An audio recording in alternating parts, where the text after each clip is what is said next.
창세기 1장 1절 말씀입니다. 창세기 1장 1절 한 절 말씀이니 우리 다 한 목소리로 함께 읽겠습니다. 태초에 하나님이 천지를 창조하시니라. 아멘. 우리 매월 첫째 주 오후 예배를 마치고 난 후에 우리 동네 모임을 바로 합니다. 동네 모임도 예배의 연장이라 생각하시고 우리 오후 예배 꼭 참석해 주시고 동네 모임에도 함께 참여해 주시기 바랍니다. 히브리서 11장은 믿음장이라는 별명이 붙어 있습니다. 근데 그 믿음장의 시작, 그러니까 믿음이 무엇이냐, 믿음이 어디서부터 시작되느냐, 히브리서 11장 3절 말씀을 함께 읽어보도록 하겠습니다.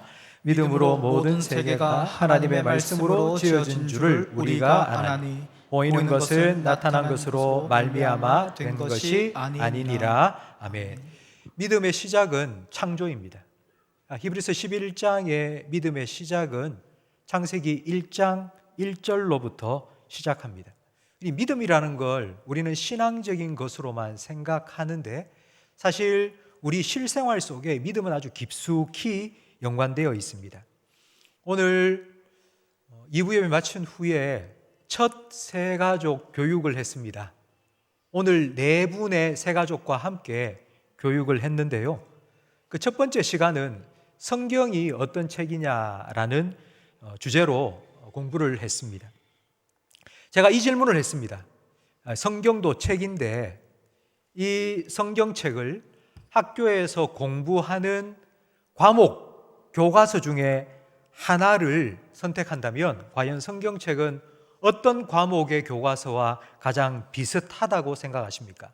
국어, 영어, 수학, 과학, 도덕, 역사. 그런데 교회를 처음 오신 한 새가족분이 갑자기 손을 들더니만 역사요! 이렇게 말씀을 하셨습니다. 제가 깜짝 놀랐습니다. 아니 왜 역사라고 생각하십니까? 라고 질문을 드리니 있었던 일을 기록해 놓은 거 아닙니까? 이렇게 말씀을 하셨습니다. 그래서 제가 덧붙여서 이렇게 설명을 드렸습니다.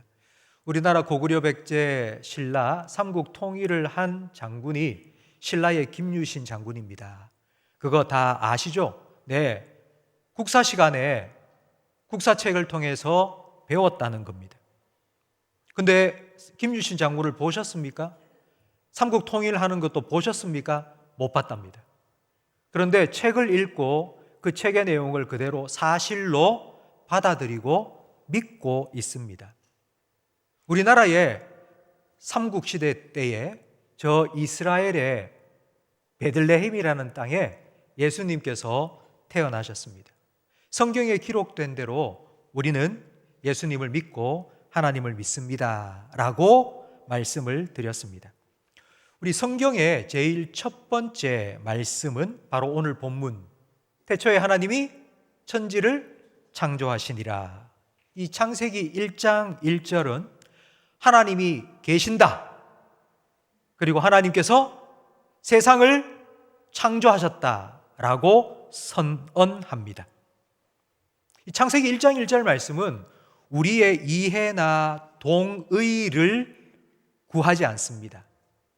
우리에게 믿음을 요구합니다. 이 창세기 1장 1절을 읽거나 들은 사람은 이 말씀 그대로 믿을 것인지 아닌지를 선택해야 합니다. 여기 계시는 분은 다 믿으실 텐데요. 그럼 이 창세기 1장 1절을 안 믿는 사람은 다른 걸 믿습니다. 다른 걸 뭘 믿을까요? 하나님께서 천지 만물을 창조하시고 사람을 자기 형상대로 창조하셨다는 창세기 1장 말씀을 안 믿는 사람은 무엇을 믿을까요? 사람이 어떻게 만들어졌다고 믿을까요? 원숭이가 오랜 시간이 흘러가면서 조금씩 변화되어서 사람이 되었다는 진화론을 믿습니다. 뭘 믿느냐는 아주 중요한 문제입니다. 왜냐하면 믿는 대로 살기 때문입니다. 원숭이가 오랜 세월 지나면서 조금씩 진화되어 사람이 되었다고 믿는 사람들은 사람을 볼 때 이렇게 생각을 하죠. 사람이나 원숭이나 뭐 그럼 똑같은 거 아니야? 뭐 사람도 동물하고 다를 바 없잖아. 실제로 이런 믿음을 가지고 살아가면서 급격한 변화가 일어난 때가 있었습니다. 1963년 존 F 케네디가 대통령이 되고 난 후 이런 법을 발효를 시켰습니다. 미국 내의 모든 공립학교에서 성경을 읽고 가르치지 못하도록 금지하는 법을 내렸습니다. 그러니까 미국의 모든 공립학교에서 1963년 이후부터는 성경을 읽지도 않았고 가르칠 수도 없었습니다. 그 다음 어떤 일이 일어났을까요? 1970년대에 들어서서 범죄율이 급증했습니다. 그 중에 살인율이 72%나 증가했습니다. 그러니까 10명이 살인을 당했다면 하루에 1970년대 들어서서는 하루에 17명, 7명이 더 죽는 일이 일어난 것입니다. 왜 이런 일이 일어났을까요? 사람이 원숭이가 조금씩 진화되어서 됐다고 생각하니 사람의 목숨을 하나님의 형상처럼 존귀하게 여기는 것이 아니라 그냥 짐승이나 사람이나 똑같은 거 아니야 라는 생각이 은연중에 깔려 있었기 때문입니다. 성도 여러분, 창세기 1장은 우리에게 분명히 말합니다. 하나님께서 세상을 그렇게 창조하신 것이 아닙니다. 창세기 1장을 읽어보면 가장 많이 반복되는 말이 있습니다. 7번이나 반복되는 말이 있는데 그게 무엇일까요?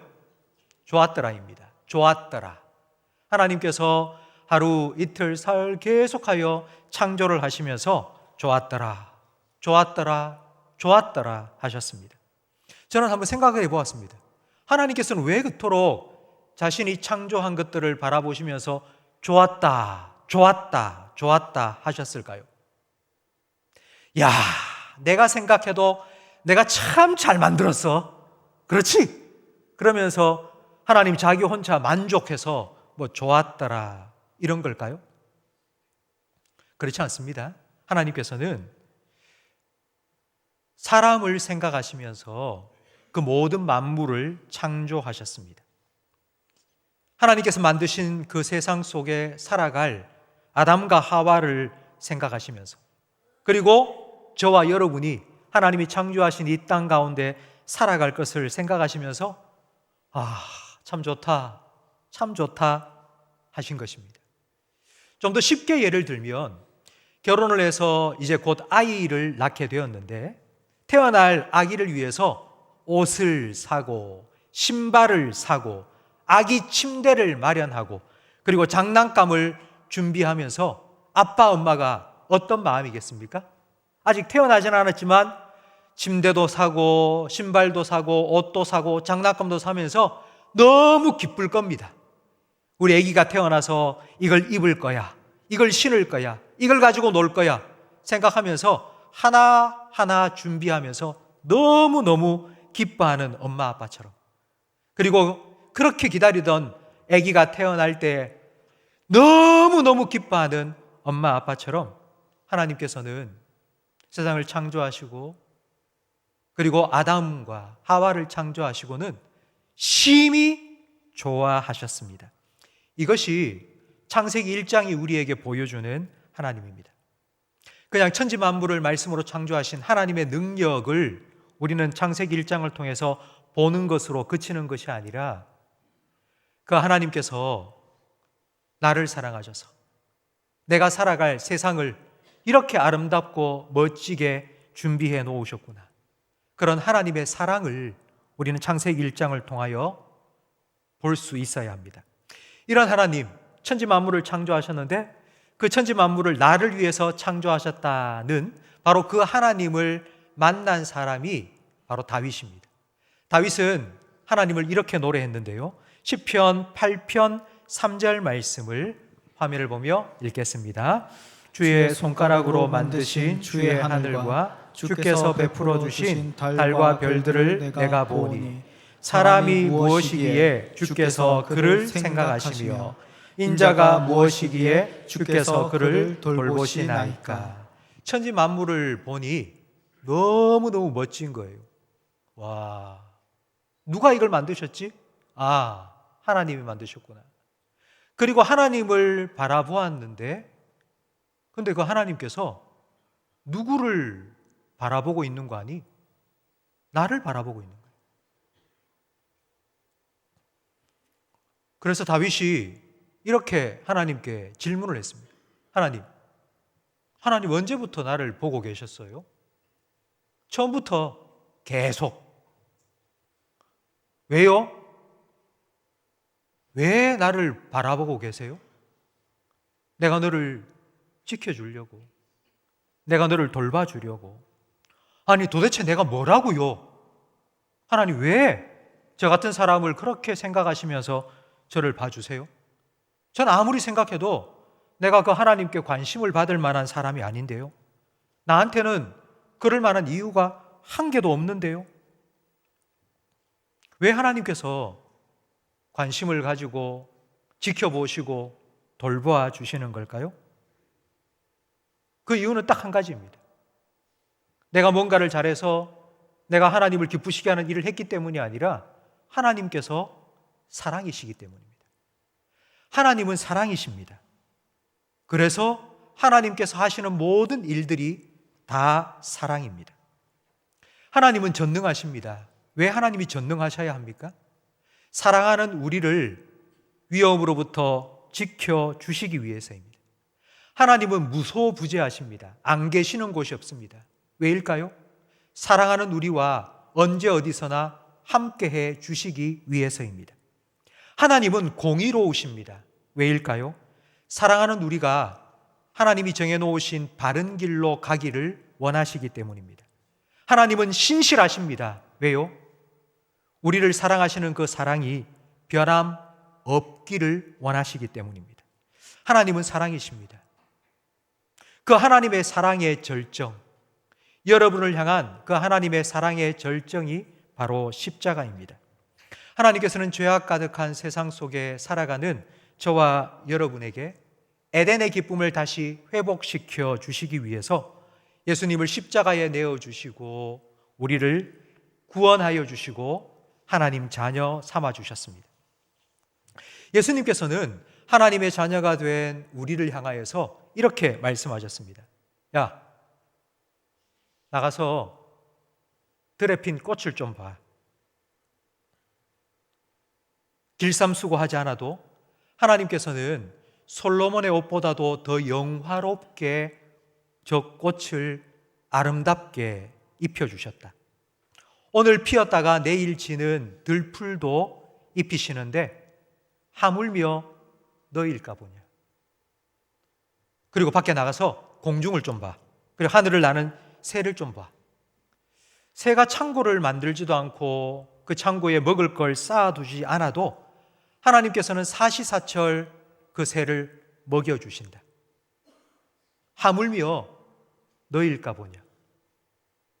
성도 여러분, 자기 아들을 아끼지 아니하시고 우리 모든 사람을 위하여 내어주신 하나님께서는 다른 모든 것들 우리를 위하여서 반드시 허락하여 주실 줄로 믿습니다. 그 하나님의 사랑을 천지 만물을 바라보시면서 깨닫게 되기를 주님의 이름으로 축원합니다. 다윗처럼 하늘의 달과 별들을 보면서 야, 이걸 창조하신 하나님이 나를 지켜보고 계시는구나. 그 하나님을, 그 하나님의 눈길을 깨닫게 되기를 바랍니다. 예수님의 말씀처럼 한 주간 살아가시면서 하늘에 나는 새를 볼 때, 그리고 들에 핀 풀을 볼 때, 이걸 먹이시고 입히시는 하나님께서 내 아버지이시구나 라는 사실을 다시 한번 기억할 수 있기를 간절히 바랍니다. 이번 한 주간 춥지만 살아가면서 따뜻한 햇살을 받을 때에 하나님의 손길을 느끼시고 바람이 불어올 때에 그 바람 속에 하나님의 숨결을 느끼시기를 바랍니다. 나 때문에 기뻐하시는 하나님을 바라보면서 그 하나님 때문에 기뻐하며 살아가시는 저와 우리 모든 성도님들이 될 수 있기를 예수님의 이름으로 축복합니다.